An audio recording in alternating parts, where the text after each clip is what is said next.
All right. All right. So good evening, everybody.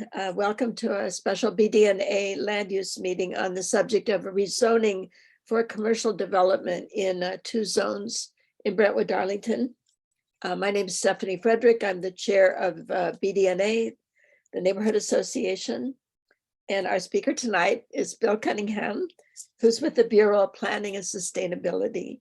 He is planner involved in Lower Southeast Rising, which is a planning project of the city of Portland that focuses on Southeast Portland, particularly on Brentwood, Darlington, but on the neighboring neighborhoods as well. The Lower Southeast Rising project assesses land use and transportation issues with attention to anti-displacement, which is really important because if we add amenities to the neighborhood, it drives up property values, which then force people out. So, Bill, I will invite you to share your screen and let me make you a co-host too, just to guarantee that you have a lot of power here. Sure. Okay, and so feel free to go ahead and share screen, and then would you like to have questions during your presentation, or do you want to save them up? There'll be places where it would be good to invite comments or questions, and I can pause and really just raise that possibility as we move forward. Can people see a slide? Yes. I see it with me. Okay, there since at least 2 of you are regulars to our project advisory committees, this is our standard opening to the Lower Southeast Rising area plan. And I would, if there are more people, be introducing Brian Poole, who's leading the transportation part of the work, and then Cassia Value is also here, who's been working on our urban design pieces. Move your bag, love. And what we're hoping to focus on this evening was really looking at potential land use or zoning approaches to achieving some of the objectives that have emerged in the plan. And this is a small group, so we can keep it fairly casual. And if there are clarifying questions needed, I think it's okay if people raise them. Okay. And maybe I won't spend much time on this. It's going to say a little bit about just some background and the study area. But Stephanie and Kathy, you both know about the study area. Did want to highlight though that this does build on that Brentwood Darlington Neighborhood Assessment Action Plan, also known as CRNA from 2017. And that had a range of recommendations, but amongst them were calls for actions to improve housing stability and expanding housing options. Transportation safety and connections were a key aspect of that plan too. And then expanding commercial opportunities and neighborhood businesses was also a key part of that. And it also brought up this idea of cultivating a neighborhood hub at 72nd and Flavel. So we're definitely not starting from scratch. That effort really got some ideas going that we explored further with this plan. And just to remind people, this is really a joint plan with the Bureau of Planning and Sustainability and the Portland Bureau of Transportation, and it's funded by a state transportation and growth management grant. I guess I'll skip over the timeline. I think you all know that we're past the summer public engagement phase, and we're working on how we implement the concepts that the community identified.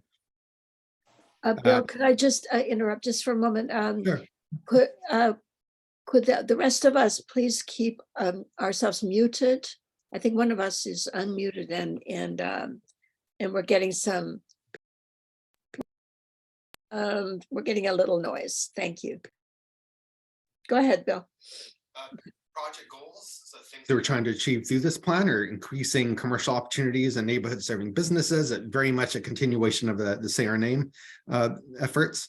And we're also looking at increasing housing affordability and housing choices in the area. And of course, connecting everything with an expansion of active and green transportation access. And as Stephanie, you raised, also making sure that as improvements happen in the area, we're also working on ways to prevent people from being displaced, both residents and businesses.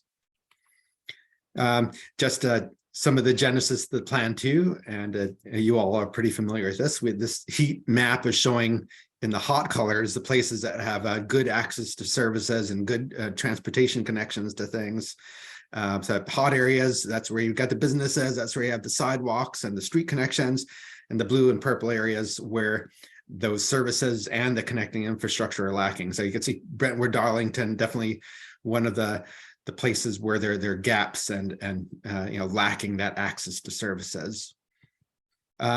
Something to be mindful of too is just when we're talking about business districts and commercial services, of course, where we have the zoning that allows those commercial services plays into this. And this is showing in those the colored areas that the primary commercial zoning areas are the Woodstock Main Street, and then along Foster and 82nd, and kind of obstructed somewhat but the Lentz Town Center. And then you do have these smaller areas of commercial zoning in the pinkish color that are scattered along 52nd at some of the intersections. And then there is a place over at 72nd and Flavel where you have Grocery Outlet. And of course, kind of relating to that access to services, the city has a number of designated neighborhood centers. You could call them, neighborhood hubs, places where you have concentrations of services. And they're at the Woodstock Neighborhood Center, Heart of Foster and Foster, and then the Lentz Town Center. And the study area is shown in the heavy dark line. And even with those centers, they're only about 32% of area residents are within a half-mile sort of walking distance to those centers. And pretty much all of Brentwood Darlington is outside of that walkable distance. And you can basically, that's a half-mile radius circle shown around the core of those centers at Brentwood Darlington, somewhat more distant from those. And the focus we want to have for this meeting is to really look at the land use component of the project, because that's only part of it. There's also the transportation component that's key. But wanted to have a bit of a discussion about, where does it make sense to apply zoning to expand those opportunities for neighborhood businesses, and where does it make sense to allow for more housing options, including options that could be less expensive. And we wanted to just share and discuss some of the initial ideas that came out of the community input we received and additional staff analysis that went into this. But and I can get into this in detail too, since most of you have seen this, except for I think Matthew. But yeah, we came out of the spring and summer with just a whole lot of community input from an online open house and online survey, more than 500 responses to the survey, which is really good when it comes to most of our planning projects. There are other ranges of public input to walks and bicycle rides, neighborhood presentations, and partnership with the Latino network to make sure that we're connecting with our Latino community in the area. And just to provide some background for where we're going with the land use possibilities, is that when you're looking at the overall land use priorities, the orange in these bar charts are showing options or issues or topics that people saw as being the most important topics for the area. And adding more commercial opportunities was the most frequently ranked first priority topic, and that was followed by adding more affordable housing. Transportation had pedestrian improvements as at the top, and while other things are also pretty important. And then I should mention that Brentwood Darlington residents really constituted the largest single group of respondents for the survey. So a lot of Brentwood Darlington people chimed into this. So yeah, definitely more than those who are in our online chat today. Just, I think Right. it's well over 200 Brentwood Darlington residents had chimed into the survey. And the survey included some community development scenario options. And really the intent was to put some ideas and possibilities out there for how we might prioritize locating those commercial services and where it might make sense to expand those housing opportunities. And all of the scenario options really focused the changes on the major corridors like 52nd and 72nd, really limiting change off of those corridors. And I guess I should better be very brief about this too, since I know Stephanie, you and Kathy are both pretty familiar with this. But we had scenario one, which basically was building on the framework we currently have with no land use changes. So this assumed that the Woodstock Neighborhood Center and Foster and Lentz were the primary community hubs in the area, with no significant changes in the study area, including Brentwood Darlington. Scenario two was looking at this idea of, well, Brentwood Darlington does have these small commercial clusters at some of the prominent intersections, like at 52nd and Flavel, and Flavel and 72nd, and Duke and 52nd.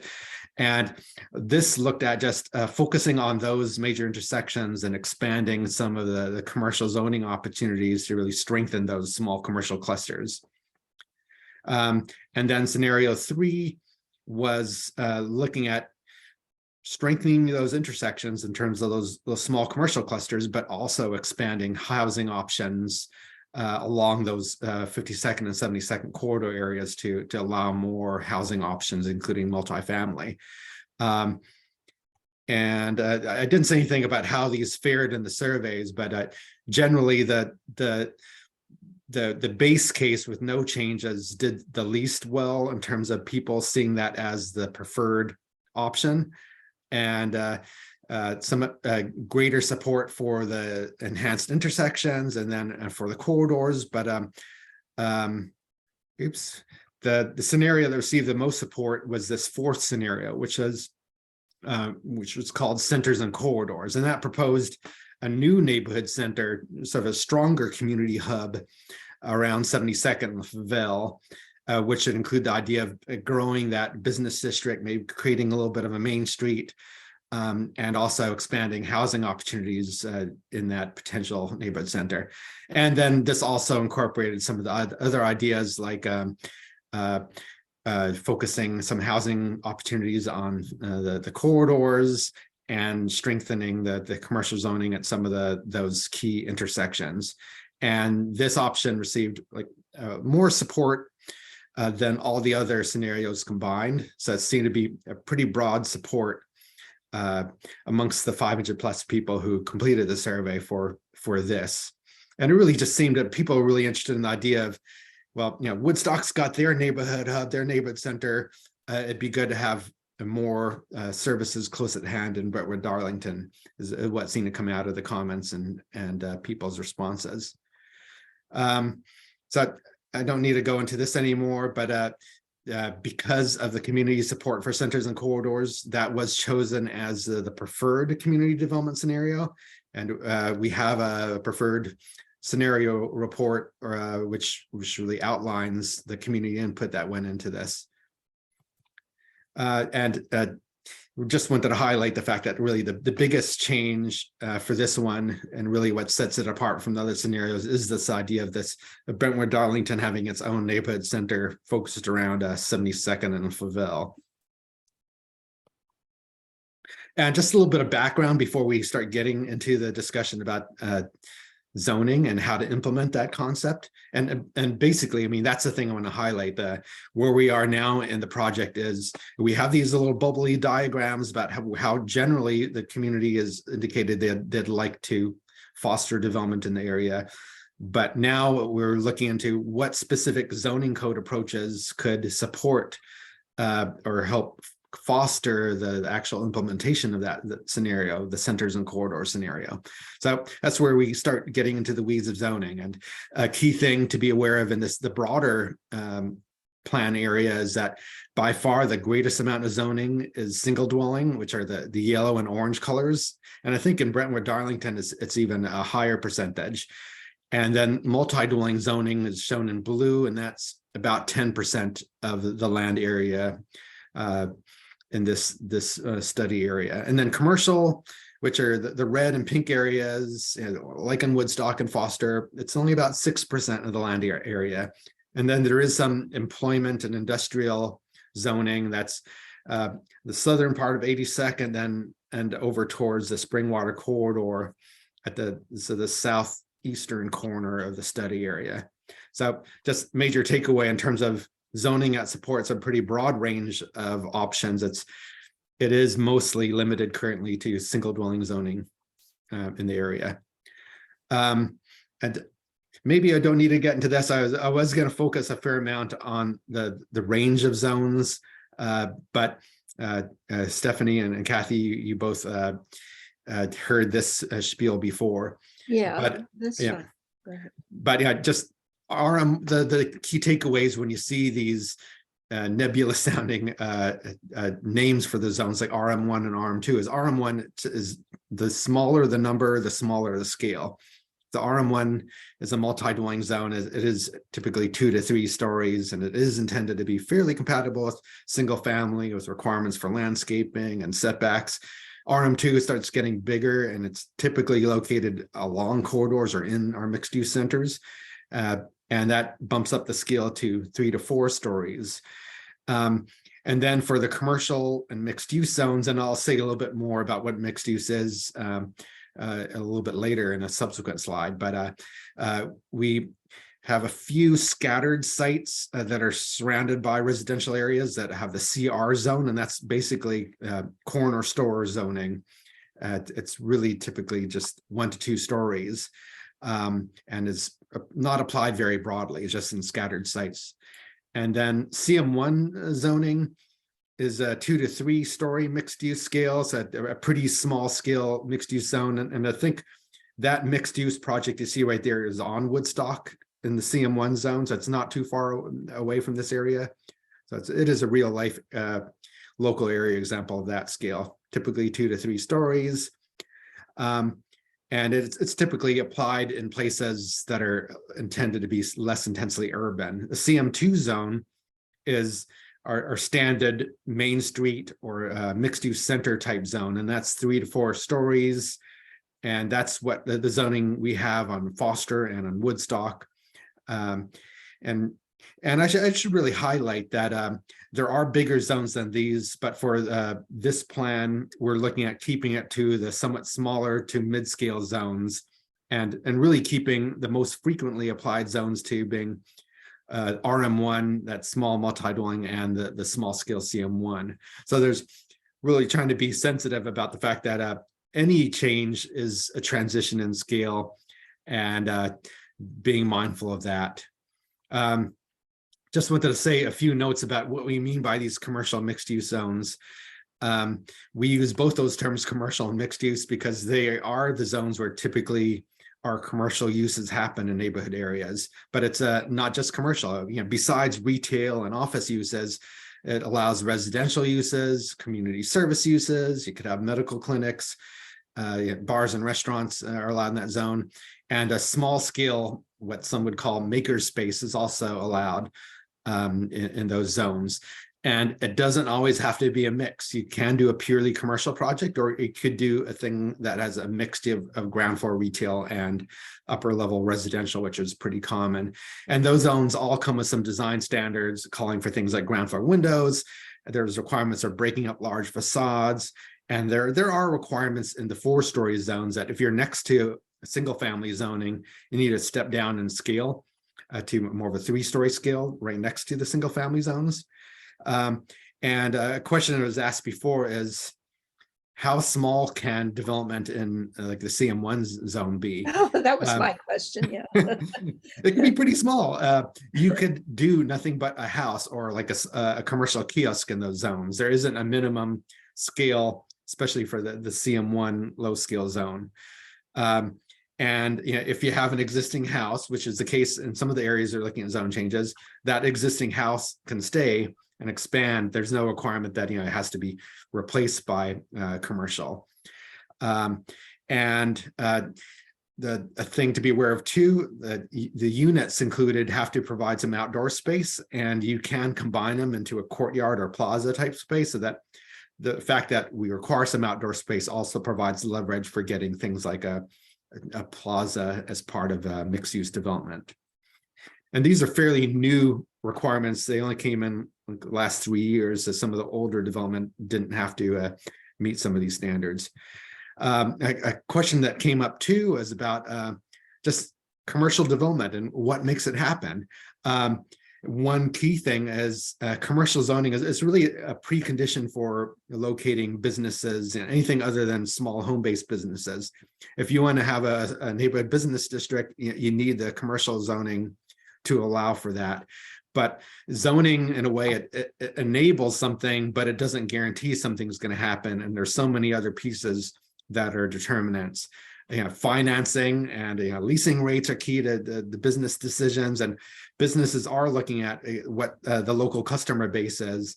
Is there enough customer base within walking distance to help support a cafe? Are the demographics that lend itself to customers that can support the business? And they do look at traffic counts. We're looking at some of the traffic counts in the area. And of course, people tend to want a fair amount of visibility from cars passing by. And 50-second and 70-second do seem to have enough traffic to at least support some smaller and mid-scale businesses. And so, Bill, I have Sure. a question, please. Sure. So this list of what can drive business development is pretty anchored in the present. And I'm just wondering, does the city look ahead to population increase and expected in-migration of climate refugees and so on when making zoning decisions? Because we need to look to the future. We do need to look to the future. Things are going to change. We have water here, for example. I'm expecting we're going to see a lot of people from the American Southwest coming into our area, not just Portland, but the whole area. Yeah, we definitely look at, we have state and regional mandates for accommodating the growth that's expected. And amongst the places that our key strategy is locating that growth close to services. The centers, places where you have commercial services, are places where we try to accommodate growth. And part of the thinking too is having additional people next to businesses is also something that could support the viability of businesses. So, if you have a very low density situation, it's just hard to provide the customer base support to support businesses. But of course, we want those thriving businesses, and we want to provide opportunities for more people to be within walking distance of that. So that is a key thing. And when we look at centers, we have policies that call for a certain population within a walkable distance. At least that's anticipated over time that could be allowed by the zoning. Because we do want to have viable centers that have the population basis that can support them. And I just had another, just an observation though. It's interesting to me that, okay, there's an apartment building, 25 units, I think it is, that has been approved for construction on 52nd and Cooper. So that's very close to the big church property. And that developer has chosen not to put any retail of any kind downstairs. It's going to be pure residential. And that tells me that developer doesn't think that there's any money in some commercial space in his or her building. And then there's a strip mall on 52nd at Flavel. It's across the street from the Moose Lodge. It's been on the market. The owners want to sell it. It's been on the market for 3 years and there aren't any takers. And then there's the Sawyer's Market is owned by an investment firm in Southern California that's based in Southern California. And it specializes in industrial and residential development, but it's not doing anything with that space. It's just leaving the store there. And that just tells me that at this moment, developers don't see a lot of promise in commerce in our area. But I think that as our population density increases, that will change. But I'm just not seeing a lot of interest right now. Yeah, I mean, it's good for, I think the areas, small commercial areas don't seem to have enough critical mass to have much of an identity. And one thing we've heard too is, especially if you're going to have a business district, it's good to have some anchors that attract people to the area, like a grocery store or pharmacy and event space, or a cluster of food carts. Just something that's drawing people can be a catalyst for more investment. It could be that the area is not really on people's like commercial brokers' radar screen. So that is something that needs to be kind of nurtured. And neighborhood associations could potentially help promote this idea, especially if there is a neighborhood center that ends up being designated for the area. And I should mention, at least by 72nd, there you do have an anchor in that area with grocery outlet. So there is something that does attract people to that area. And apparently it's under new management and looking a lot better inside, I'm told. Yeah. So it's the zoning. It's never a guarantee that something's going to happen, but without zoning, zoning is kind of a first step to at least allow possibilities. And especially in an area like the parts of 72nd south of the grocery outlet that are primarily residential, it can take quite a while for things to transition to new uses. And very often it's not new construction that's the first sign of change. Sometimes it's people converting part of a residence to a business, or maybe adding something to the front to create a commercial business opportunity. So especially if there's not a whole lot of money in the area, often the changes are incremental and not just a lot easier to do in addition to create a small business versus starting fresh with all new construction. So that's something to be aware of. Zoning, it enables something, but especially in the short term, it doesn't guarantee that things are going to happen really soon. One thing we're talking about the area and opportunities. We did a retail gap analysis, and the chart was showing, what's provided in the study area. And these are a range of different things. And then on the right, it's showing the kind of spending that people who live in the area have on different things. And basically, this is showing that there's a whole lot of spending power amongst residents in the study area, including Darlington, but people are mostly going outside of the study area to spend that money. So it's not that there isn't any spending power in the area, that you could capture a fair amount of spending that exists in the area, but it's spent elsewhere. And I gotta just run through this, just starting to go into the details of the zoning and just highlighting some of the topics.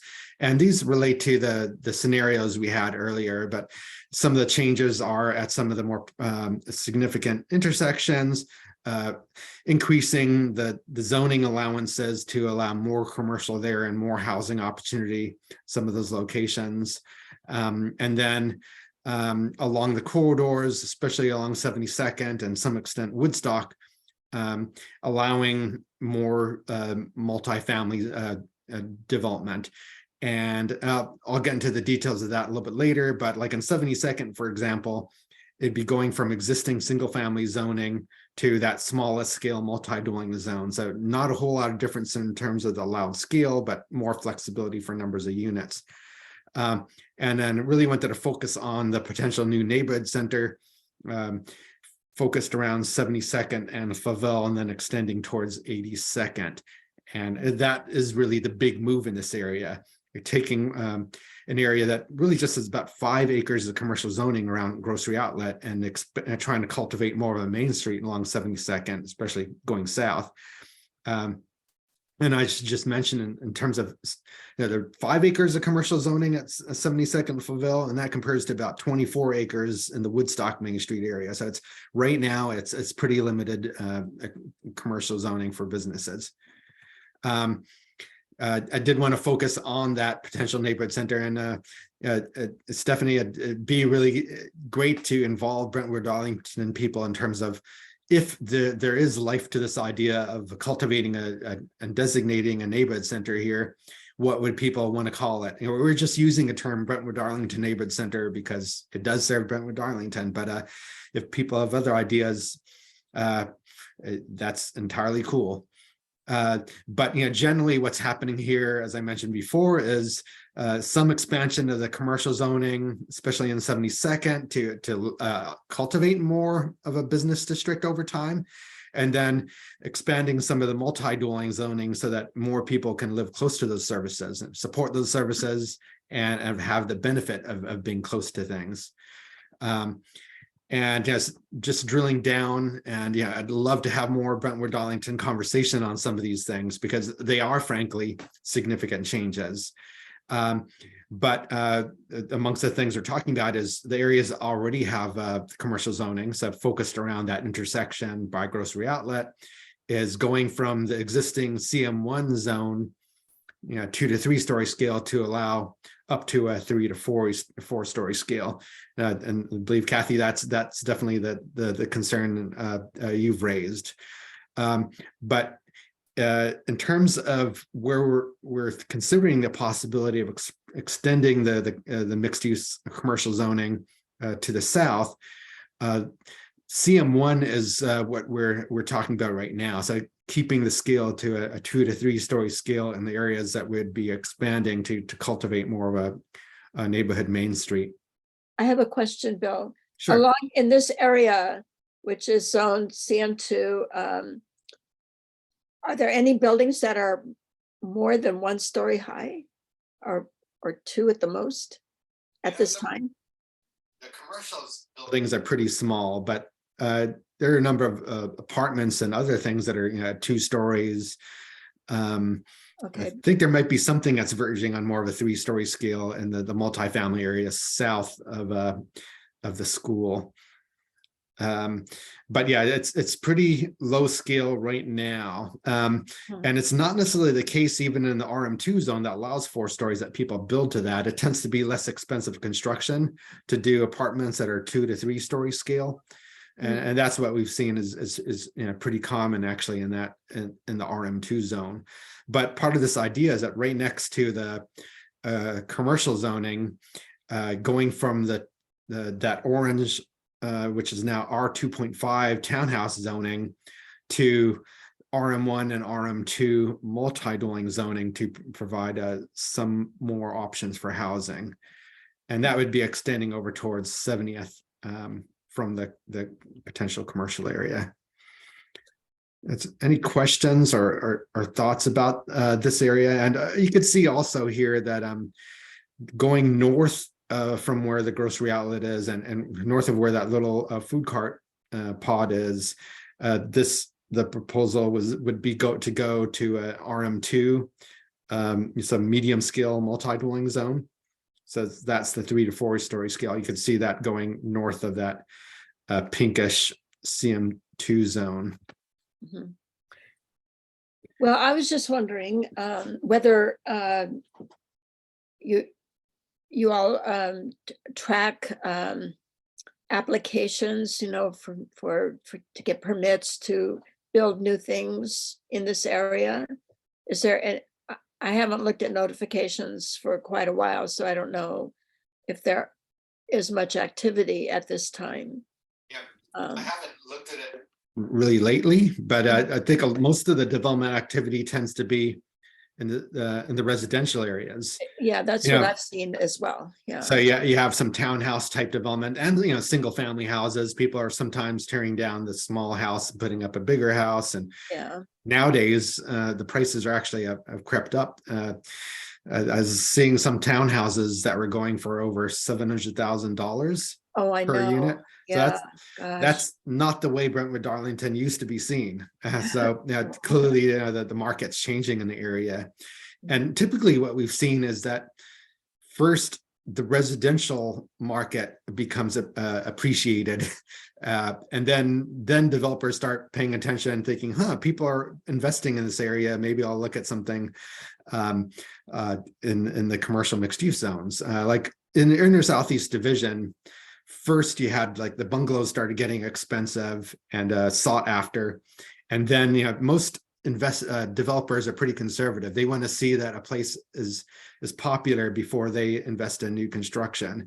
So you're already, for better or worse, seeing appreciation in some of the residential property values in the area. So, but usually that happens first. And clearly in this area, it's like 82nd Avenue already allows like 4-story development, but nothing is really coming in the southern part of 82nd. The market hasn't been there, and the sites are pretty small. But yeah, but definitely, no ways to get around it. That it would be change from what's here, but also, Kathy was mentioning that graphic that was showing, I think, 3-story buildings, and that was showing ultimate build out, which could be a long time from now. Typically, it's a lot more incremental.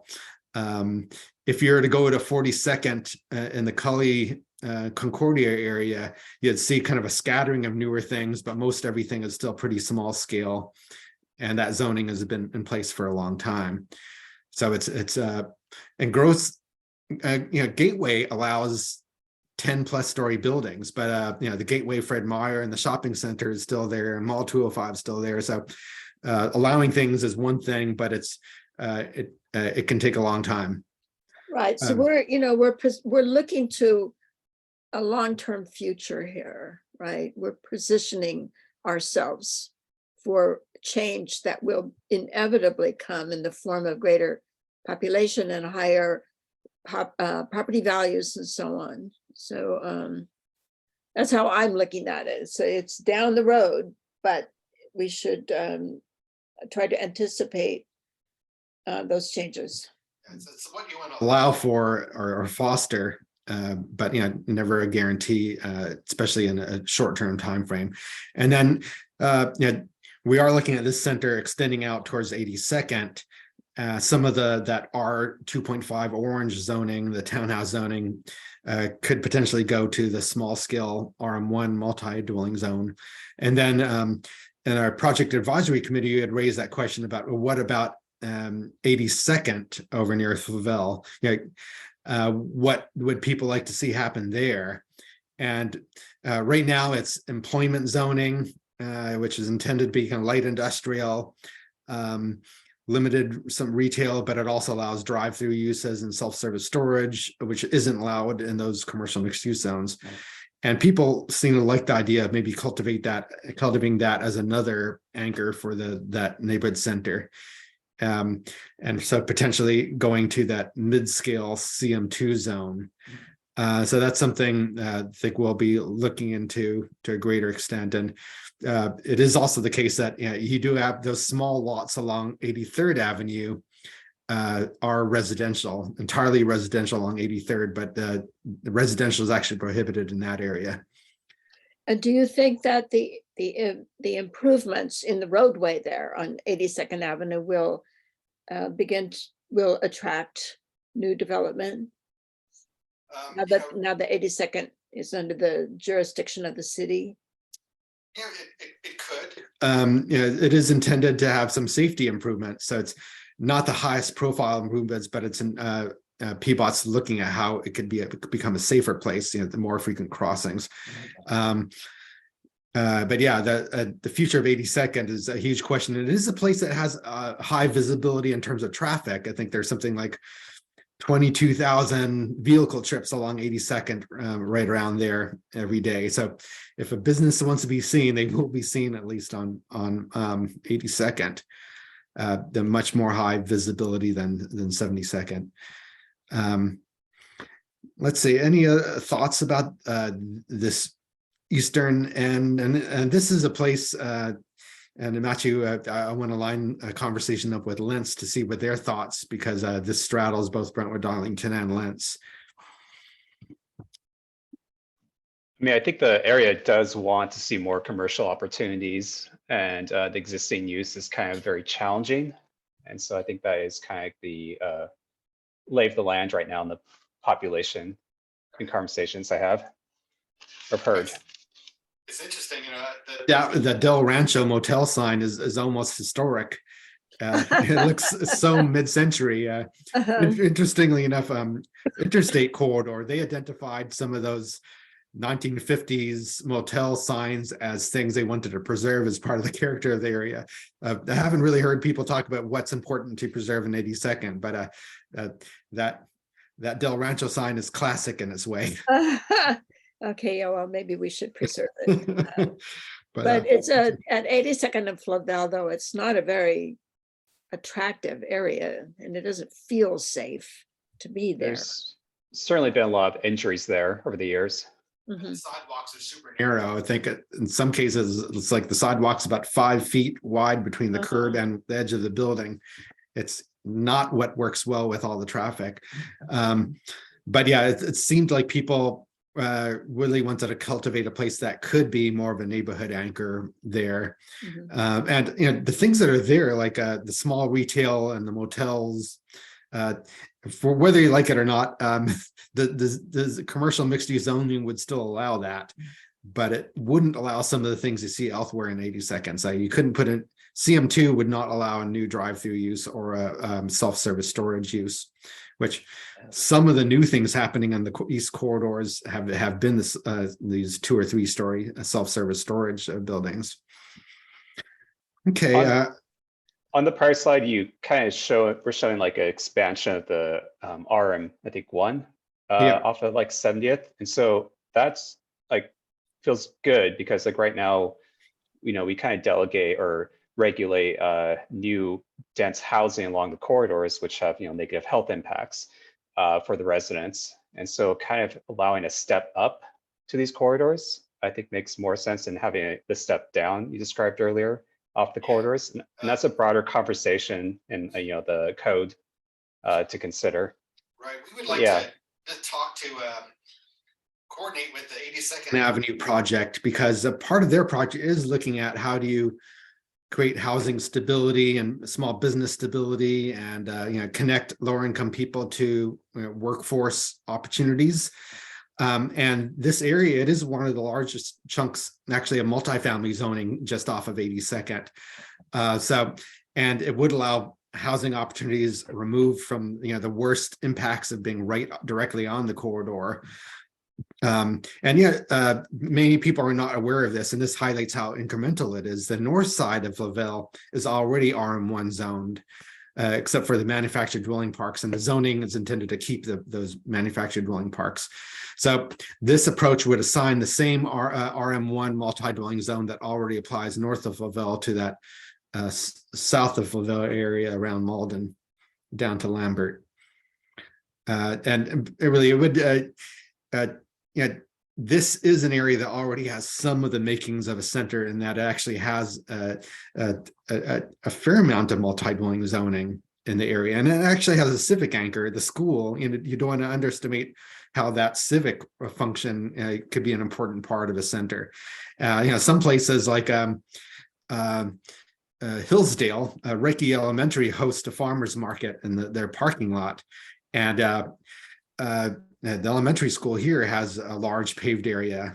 Could that be a place where you could have a market? And you talk about how do you create a there and foster a business district. If there was a weekly market, that's something that could put this place on the map and get people thinking of this is a hub for a community, a place to go and to buy food or small items. So that's something to think about. Don't underestimate the opportunity that a school in your center might provide. It's not just a place to buy things and a place for housing, but a place that's anchor for the community. That's really interesting. Thank you. I'm noting that. Okay. Yeah, it's I have a quick question about the transportation prioritization being recommended by the plan. Is this going to be part of ultimately what goes before City Council, because it will be an update to the TSP? Yeah, the plan includes recommendations for transportation priorities in the area, and it does coordinate with the land uses. The corridors such as 72nd and 52nd and Duke are identified as key places for corridor improvements, and connecting between the parks and these places where more housing is part of the approach too. And we've been working with TriMet on opportunities for making sure that the transit system connects to where people need to get to in the area. So it's really intended. I'm focusing on the land use zoning piece, but the approach is really to coordinate the land use and the transportation improvements piece.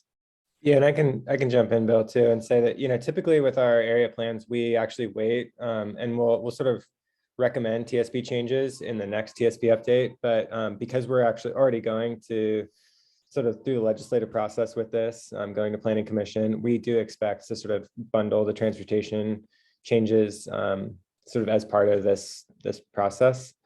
There's not a lot of like classification changes in terms of changing bike sort of the bike classifications or anything like that.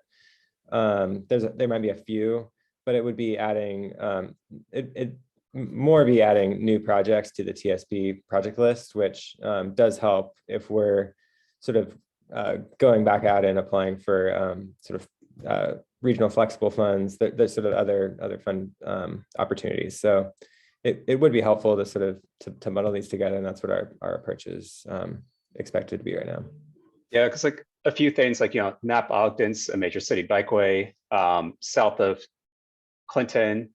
There isn't anything if you don't count Foster because it's diagonal. So anyways, a strong east-west connection. And I saw in the preferred framework, Tolman was identified due to its direct connectivity across the Luntz Town Center to Selwood. So with strong preference to see that move forward. Yeah, and sorry, I was just going to say the Nap Ogden Greenway is funded up to 52nd. So, and we do have a sidewalk project on Duke and Flavel to fill in the side. So there's some we do have some funded projects that are going to improve conditions in the near future as well. Yeah, really excited for all those. I've been talking to some residents on Herald Street, and they've been asking questions like, how do we make this a more people-sized street? It's quite wide. And how do you discourage some of the speeding, racing? And they're excited about the TriMet Forward concept, taking transit off of Herald and rerouting so it serves all Brentwood, Darlington.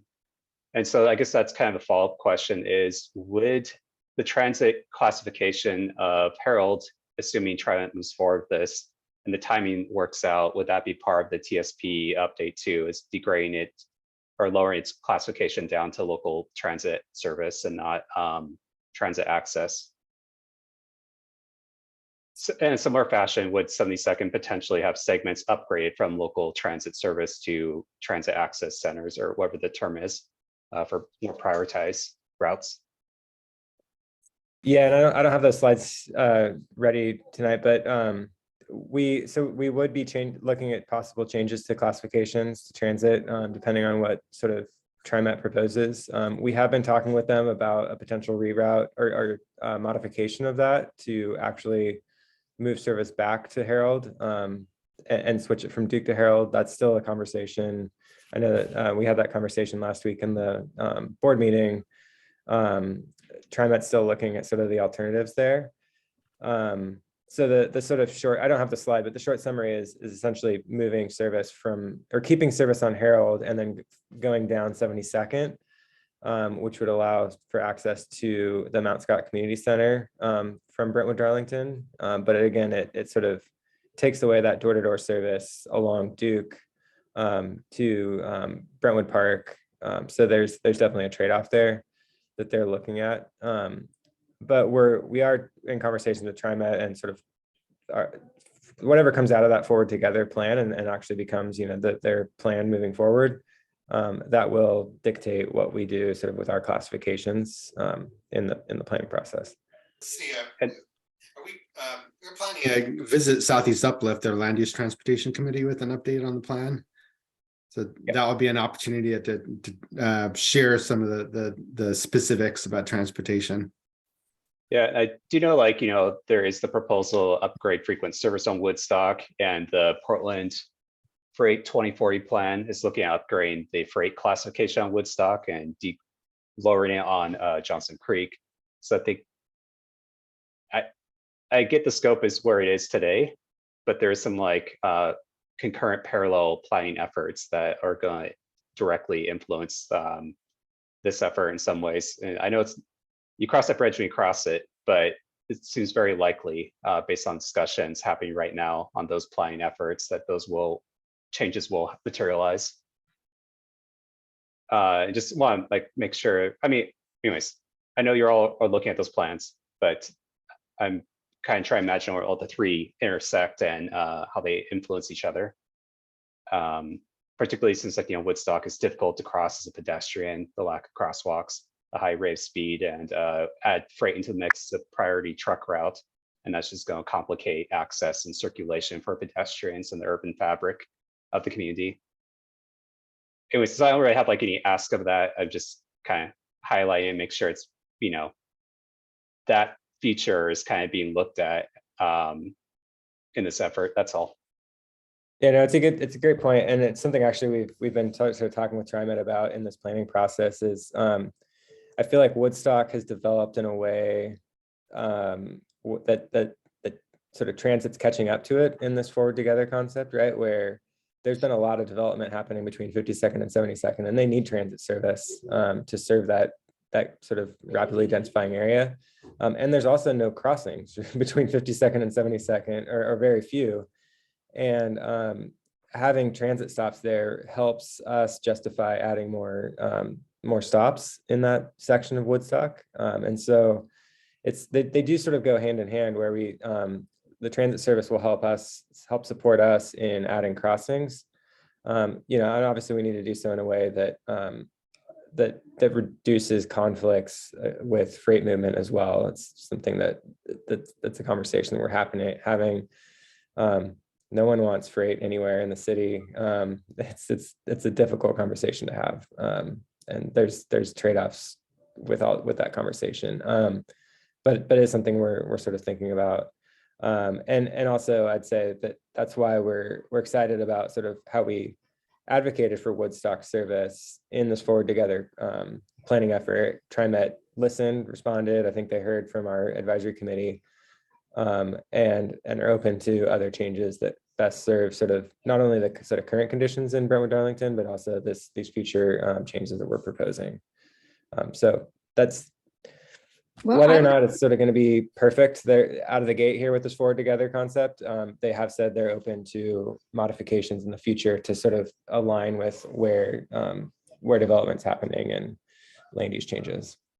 But I would like to put in a pitch for retaining the TriMet proposal to run line 10 on Duke between 52nd and 72nd. That gives us some transit service right in the middle of our neighborhood. And although I realize that parks don't generate a lot of traffic, there's a lot more than parks right there south of Duke. In that green area, we have a big agricultural center that is very bustling with community gardens and Black Futures Farm and Learning Gardens Lab. And we have a school right there, Lane Middle School. And BDNA is working with Impact Northwest to revive and open up the community center, which is right behind Lane. So there is already a lot of activity there, and there's going to be more. It's not just park. So, and I think it's fabulous that Woodstock is going to be continued all the way out to the Lentz Town Center, and that's wonderful that that's happening. Is really absolutely necessary. But then that gives Mount Scott-Arleta a line right through their neighborhood, and we would like to have a line right through the middle of our neighborhood too. Yeah, I heard Zep's deliberation at the committee update. I watched the recording, and I know like a lot of neighbors have expressed the Mount Scott Community Center as like a target to connect to, and that's what this plan effort is speaking to in part. But based on like that idea of bringing up the service of transit to Woodstock, kind of creates a certain redundancy of like the existing service on Herald and its proximity the further east you go to Foster. And so I do, to echo what I'm hearing a lot from Brentwood Darlington, having Herald or that line 10 go on Duke, I think would provide tremendous benefit to Brentwood Darlington. And also align with the neighbors I'm talking to on Herald that are like, how do we reduce the speeds on Herald and get down to a local service street or, you know, some lower classification. You know, I'm gonna, I think these are really great points people are raising, but I'm gonna really propose that, you know, we look at how to continue that discussion in a more focused way with, you know, the supporting material that would be really good for that discussion. Because it's critical, but we weren't prepared with them to really have a focused discussion on that. Sorry. but it's fine. And, you know, this does highlight one change though, that in some ways the Woodstock service thing is playing catch up with the land use and zoning, because you could see on this map that Woodstock has multi-dwelling blue zoning all along it, but without the transit service. And if you're curious about how incremental things are, you know, you go along Woodstock there, and despite having multi-dwellings for decades, you know, it's very incremental the way the change is. You know, there's still a lot of houses or scattered duplexes or small apartment buildings. So that's something, you know, what we're looking at for 72nd and the potential RM1 area would basically apply the same zoning that you already have between, I think it's about 57th and around 72nd. So I don't know, that's provides some context. And, you know, what you see from this area wide map too is there is a fair amount of existing blue multi-dwelling zoning over near Faville and around 72nd. What's missing there is this, we don't have very much commercial zoning to really support a thriving neighborhood business district. But I'm gonna just move us on to the next topic, and we can go back to whatever you want to discuss, but I just wanted to get through the last couple of slides. Amongst the potential zone changes to implement the preferred scenario was, again, focusing on these major corridors, and one of them being 72nd, looking at changing the zoning to that small scale RM1 multi-dwelling zoning to allow more housing options on 72nd. And it's basically on this diagram, the area within the heavy black line that has the RM1 label.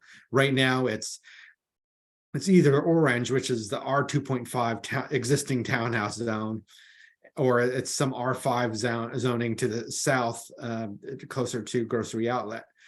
But this would apply that RM1 zone along the corridor. And then outside Brentwood Darlington, would also look at going from existing small scale RM1 zone close to the town center to the 3 to 4 story RM2 zone in those areas. And we want to have a conversation with Lentz about that. There is this idea of changing the zoning of some properties over by 72nd and Woodstock to cultivate more of a commercial node there by the triangle. Any thoughts here? We are definitely going to want to talk to people more in the area about the idea of going to the RM1 zone along 72nd, because that's definitely a change from what's there now. I've had a few discussions with people that live on 72nd about this, and they're excited. At least the like 3 households I spoke directly with about what these changes might mean, what that potential might be, and there seems to be agreement, excitement currently based on what they're hearing. One thing I should mention is the way our zoning works, if we designate a street as a corridor, like a neighborhood corridor, as we're looking at here, that would allow, even in a residential multi-dwelling zone, allow small commercial spaces along that corridor. So, someone could create a cafe or small retail space. You couldn't do like a Rite Aid or something big like that. That's purely commercial. It's always in conjunction with residential, but it would allow for small commercial uses along with the residential along our 72nd. And I think like a big question on the neighborhood's mind is how do you support that business corridor that extends down from Foster on 72nd? And now that there's like a public plaza, how can local businesses leverage that as a gathering place and where you can enjoy, meals or meet with others outside? So what I'm hearing you talk about here, it sounds great for like what the neighborhood's looking to move towards. Well, ways of doing that, and some of it already happens over by the triangle, is creating events or pop-up markets that are a lot cheaper to do than building new buildings. And that's something that could raise the profile and the identity of a place. And the Hollywood Farmers Market happens on a grocery outlet property parking lot, or partially. Where you do have large parking lots, there could be opportunities for interim uses or periodic uses. So that's, and as I already mentioned, the school grounds. It's not unprecedented to have a pop-up market on school property. So there could be lessons to be learned from other places that really cultivate community and a sense of place, and the idea of a place that really provides commercial services to an area. And there are all sorts of ways to do that. What we're talking about zoning is just maybe just first few steps to allow something to emerge over time. If you don't have the regulations to allow commercial uses or businesses, they're not going to happen. Right. So that's something to be aware of. The other area, and very much more in the heart of Brentwood Darlington, is what we're looking at on 52nd. And right now it's kind of a hodgepodge of zoning. It's again got some CM1 commercial zoning and little bits of multi-dwelling zoning. And then when you're looking at south of Bybee, there is still some of that orange R2.5 townhouse zoning. And the general approach here is to have it more continuous in terms of the zoning. Whatever's that includes single family zoning right now directly on 52nd would go to either the low scale RM1's multi-dwelling zone, or in some cases to a bit of an expansion of the commercial areas. But some of the key things to be aware of too is part of the idea was that at some of the bigger intersections, like at Duke and down by Faville, changing the existing commercial zoning from that CM1 2 to 3 story scale to the CM2 3 to 4 story scale to really expand the opportunities for development in those what could be key intersections. People raise a question about who owns these properties and what's the likelihood of whether places will be displaced. And we did confirm that the Moose Lodge owns its property, and the church at the southwestern corner of Faville 52nd looks like at least the broader church ownership is in charge of that property. But it's like typically where you have the small strip malls, they're not usually owned by the commercial businesses. It's like the little strip mall that you can see on the other side of the street from the Moose Lodge. It's owned by a single property owner. But we definitely want to hear people's thoughts about this. And part of this idea of going to CM2 is not much has been happening with the CM1 in these areas. But CM2 could raise the profile of these places as a place to invest in and bring some new development in. we definitely want to talk to the apostolic church about, whether it makes sense to upzone from the existing low scale RM1 zone and to larger scale RM2. I've not heard anything about any interest in changing what's on the church property, but it happens sometimes over time that things change.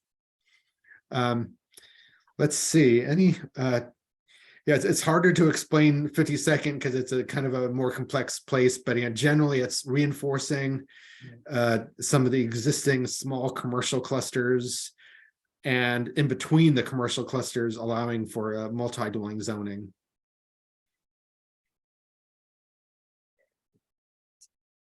Thoughts on this area? I mean, it's like a challenging corridor, right? Like as soon as you head south of Duke, it feels like a freeway to nowhere. Wide roadway, high speeds, not a whole lot of business other than some of the properties you just identified. So yeah, I'm not sure what the best approach here would be, but this seems like an agreeable strategy here to help entice development. And so I have a question. So in addition to what Matthew is saying, it looks as though this area, well, I just looked up the Moose Lodge and I started learning about things like the community development block grant entitlement program. It provides grants to eligible cities and counties to develop urban communities by providing decent housing and a suitable living environment, and by expanding economic opportunities. And then there's also neighborhood stabilization program, which provides emergency assistance to stabilize communities with high rates of abandoned and foreclosed homes. And that was a yes, that characterizes us, and we're low, moderate income.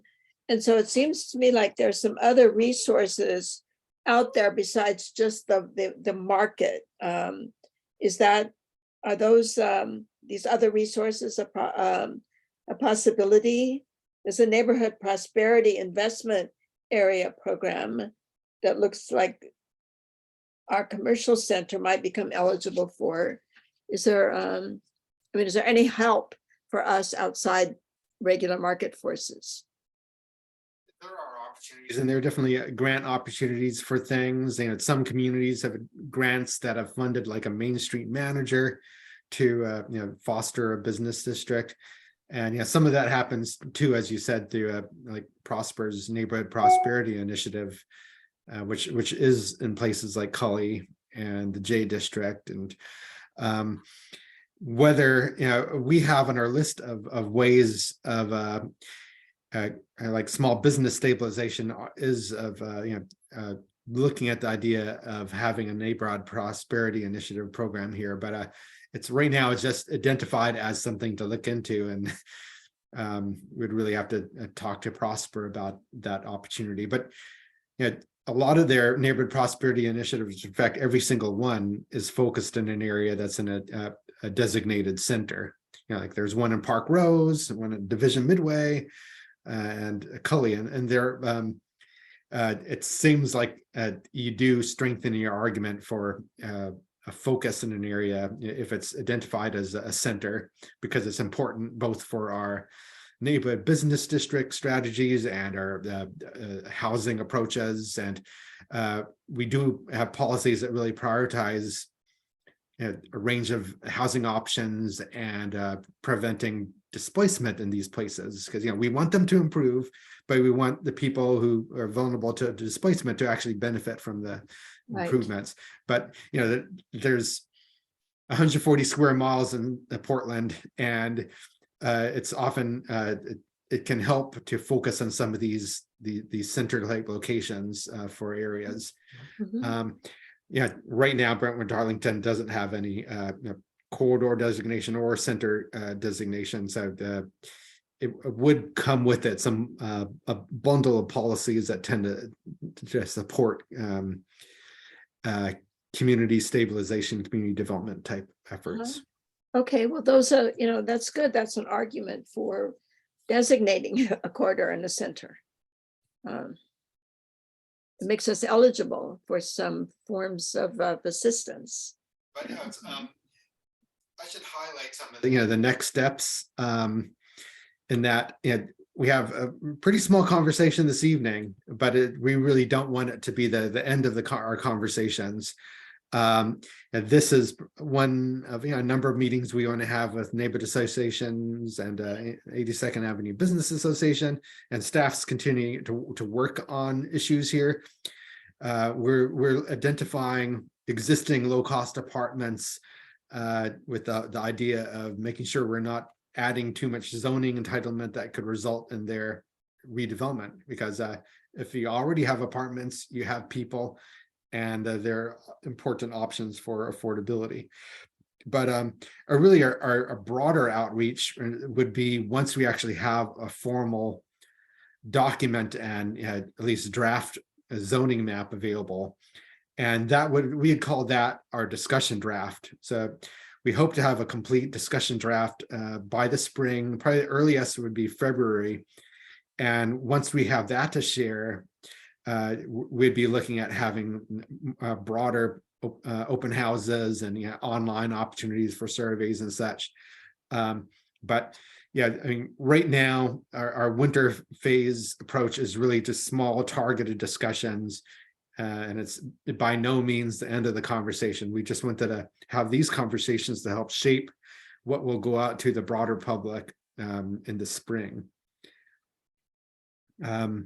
So that is something to be aware of, and what has been raised by the project advisory committee too, about making sure that we're hearing from a broad range of the community. And we had a partnership with the Latino network to reach the Latina community, and we also want to explore options for talking more to the Asian communities in the area, because there is a substantial Asian demographic in the area. I think about 11% are Hispanic, and another 11% are Asian in the study area. But we haven't really up to now have had a whole lot of input from those communities, and it could be through the schools where we need to explore the best ways to connect. And there's a Apano that's got their offices in the Jade, but it's not so far away. No, that's right. It's difficult to connect with the minority populations when the people are scattered all through a huge residential area. And I think I've been thinking also that the schools are the way to connect with people from our several different populations. Yeah, we definitely want to look into that. Some other plans, that was a way that we connected to a broader range of the community. And there's the Asian Health and Family Services place on Foster in the Lentz area, and that really serves a pretty broad part of the Asian communities in the area. So there are a number of options we can look at, and we do want to talk more to renters. So talk to Rose CDC more, just to find out what people's priorities are. So far in the conversations we've had, like with the Latino network, people's interests are the same as others in the area. They want to be able to safely access parks and safely get around. And they do like the idea of having more services in the area, a neighborhood business district they could walk to. So they're not radically different perspectives. Okay, well, that's good to know. That's reassuring. Yeah, and so I think you all are pretty connected to the project, but we do have all our documents and all our meeting material on our project website. And you can just Google Lower Southeast Rising and you'll get to the project website. And is this PowerPoint there also? No, it's not. This is a great PowerPoint. We could post it in an appropriate place. At the website, you mean, or? Yeah, it's I'll look at the website to see where a good place to include it would be. But Cassie, we should look at the website and see if there's a place where we could post this. But it Yeah. seems like it could be right below the preferred framework report, right? It could be, yeah. And I would love to be able to share your PowerPoint with others. I think it's a really excellent presentation. We should, Bill, I know for other projects, mostly in the discussion draft phase, but there has been times that we put a presentation, a PowerPoint on the website with like the voiceover. So yeah, there. We'll see. We'll take a look at that, but that may take a longer time. But yeah, it is true though that Yeah. it's, especially when you look at the colored zoning maps, it helps to have some accompanying narrative to explain what you're seeing. That's okay. That's true. That's true. You know, one thing Cassie and I wanted to look at is, are there more intuitive ways to show zoning to the broader public other than just these colored zoning maps? So we have a little time, but want to see if, you know, is there a more approachable way to support that discussion? Mhm. Okay.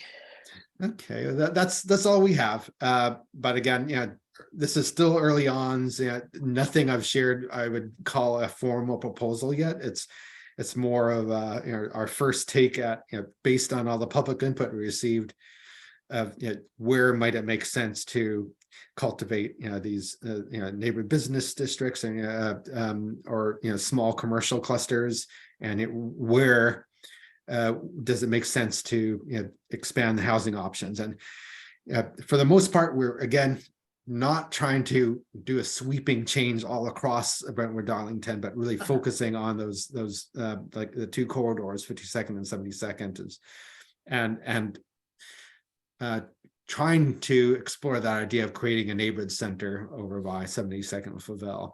So it's you know, it's always the case that, you know, change is definitely not something everyone supports, but, you know, if you are expanding housing options, locating them along transit corridors is probably a good place to start in terms of you know, thinking about that.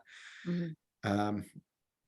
But yeah, you know, change is happening now, and with the residential infill project, you know, that's it's going to be happening even faster, since people won't have to stop and split parcels in order to construct buildings. And our area, the people who put together the residential infill project predicted that our area and Montevilla were going to be the most affected by RIP development. So change is coming. I mean, whether people want it or not, it's already happening. So we need to be prepared for it. And so maybe that's a message we need to try to get out to our area, that change is coming. We need to prepare. And it probably won't do any good, but we could still try it. But yeah, the area has a fair amount of small, you know, very modest houses that could be ripe for, you know, redevelopment with, you know, the plexes, things allowed by RIP. But the area, you know, you could have that redevelopment, but without some changes to the other components in the neighborhood, you're not going to have a neighborhood business district to serve, you know, that change. So, you know, this is probably, you know, a key opportunity to really explore that. You know, it could be a once in a generation opportunity. I mean, we don't do these plans for areas very often. So yeah, if you do want to have a neighborhood hub or, you know, small neighborhood business district, this could be the opportunity to look at how that can happen and create at least a zoning framework to at least create an opportunity for that. Absolutely, yeah. Well, thank you for your willingness to go through this again, even though we didn't have much of an audience. And it's been extremely helpful to me, and to go through it again. And Matthew, thank you for your questions and observations. Those have been helpful to me too. Yeah, thank you for hosting this meeting, and just, you know, thank you for Bill and everyone else for making it out tonight to talk us through those. Again, I really appreciate it. And I'm sorry that I couldn't get more people to come. I tried everything I could think of, and but this has been just been a tough time, I think, to pull people together. I don't know. Well, sometimes, especially when the weather gets better, it's easier to go to where people are. You know, if there are events or school events, you know, going there versus expecting, you know, people to connect into a Zoom meeting. And so, you know, it's something for us to think about, you know, moving into the spring, and how do we get that broader input? And, you know, we'd be open to it. I know, Stephanie, you're mentioning a lot of people don't know how zoning works. And if there were people who want to learn more, we could probably have, you know, a small series of meetings. What is zoning? How does it work? And then what are the possibilities in Brd Darlington to foster or create zoning that could enable a neighborhood business district or neighborhood hub. So we have the benefit of a little time before we really trot out the plan in a broader way. So glad you're here, and you know, we could really strategize in terms of getting the word out. Well, okay, so yeah, I'll get with some other residents here and see if we can put a plan together for gathering people, or figuring out where to go where they're gathered. And so and Matthew, you know, with you being here too, it'd be great to, you know, have some thinking about, you know, now that we're beginning to get into the weeds, the details, which not everyone is familiar and comfortable with talking about. How do we bring people to the level where you could talk about potential zone changes in a productive way? Yeah, you know, like there's definitely those areas you identified already as like neighborhood centers of interest. You know, like the Triangle, the community center, both in Brentwood, Darlington, Mount Scott. You know, it'd be great just to visually stand out there, talk through people, what that potential might be, and what the opportunities are and challenges. On site in the spring, you know, that'd be some great outreach. Mm-hmm. Yeah, Okay. I mean, and maybe we could host I don't know what, a beverage and snacks festival or celebration or something at the Brentwood Darlington Community Center, and maybe get some people to come and be there to receive some information about the zoning and the transportation. yeah, kind of make it fun, and we'll have to think about how we could have some material that can cultivate that conversation in a not too heavy way. Right. And when I say that, a lot of people don't know how zoning works. Yeah, I really mean it. When I know you must have been surprised when I sent you the questions. I said, be sure to explain what mixed use means, because many people don't know that. No, I mean, my experience is a lot of people have no idea what the zoning where they live is. They just don't think about it on a daily basis. And usually you're not thinking about it unless you're thinking of doing development or so it's just not, most people don't think in terms of the zoning map. But it does impact things. I mean, it changes what can happen over time in an area. All right, well, appreciate everyone's time, and this is anyway, it's good practice. I personally enjoyed it, and I'm very grateful to you. Thank you so much, and thank you for being there, Cassie and Ms. Brock. That was I was glad you were part of our group here. And I did bring in my neighbor and partners, although I took it off video, but so we had a couple more attendees. Oh, good. Oh, Okay. good. Thank you. Unfortunately, they're also equally horrified like myself, but okay, but maybe they'll, I'm hoping you're a little less horrified. Well, my only hope is that nobody will give a crap, so they won't come in and do all this building. But my thinking is, why can't we just improve the streets and the roadways and the transportation, and have a natural little neighborhood?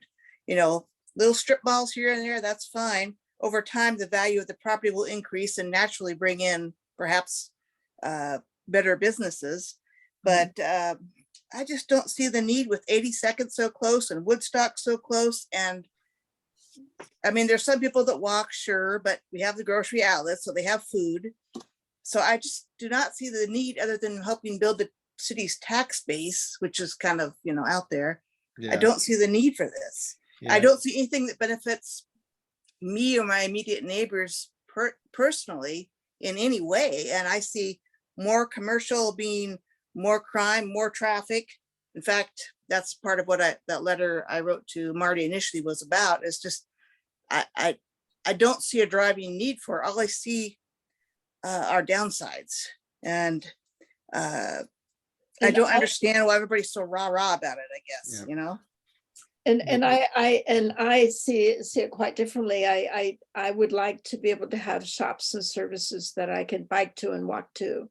Now I have to get in my car and go down to the big shopping center at Johnson Creek and 82nd, or up to Woodstock if I'm gonna get canned dog food for my dog, or other heavy items and so on. But if stores were close by, I could walk with a shopping cart, and it would be good for my health and ease my mind about the climate, because I'm not using my car. So I look at things a little differently. I wish that we could have some things in our neighborhood that where I could run into my neighbors. I've been here 5.5 years, and I shop frequently at Woodstock, at Bimart, and I finally met somebody that I know in the Woodstock Center. But if we had local little stores, I would run into my neighbors and be able I mean, to I say, run into "Oh." them at Woodstock too, and sometimes at grocery outlet, but you know, if all these changes came to pass, you know, I would probably not change my habits at all. I still would not, you can't get the best deals at these little local neighborhood things. You're still gonna have to go out to the big boxes or the pet, you know, whatever to get stuff if you really want to buy efficiently. So I don't know. I mean, I don't go to the little coffee shops where you buy the overpriced coffee. I don't do any of that stuff. So none of that would benefit me. So I'm still going to probably drive somewhere or take a bus if it's further. I wouldn't mind the bus and, like I said, the transportation options, because then you could bus and be someplace, but I don't know. I'd rather see us make better use of our existing parks and that 82nd node that is being so underused right now. Yeah, I don't know.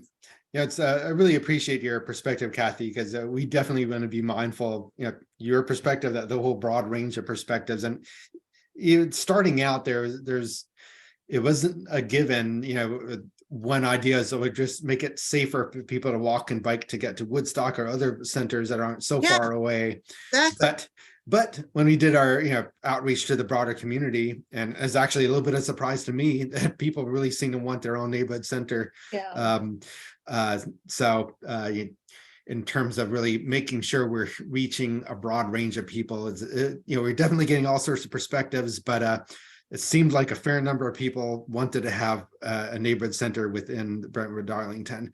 But never a 100% consensus, and it's always going to be a balancing act. What's that balancing between cultivating something like that, but not destroying everything that people like about the area? In fact, Cass and I were talking about one thing we're hearing from people is what about such and such place, and it'd be good to hear from the community what are the places that are especially important to the identity of the area.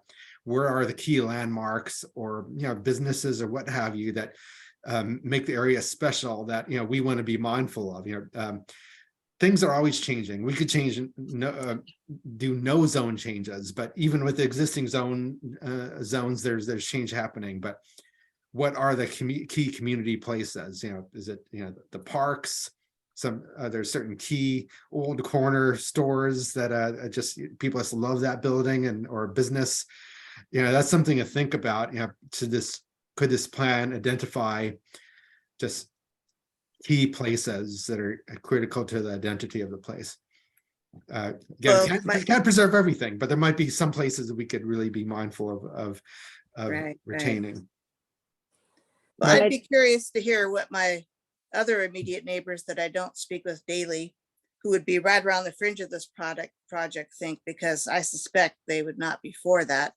But I guess my challenge then is to find other spots that might make a better neighborhood center. But like I said, I don't mind this being a bedroom neighborhood, and my expectation was that other than creating headache and more traffic for me, that this would do negative to me.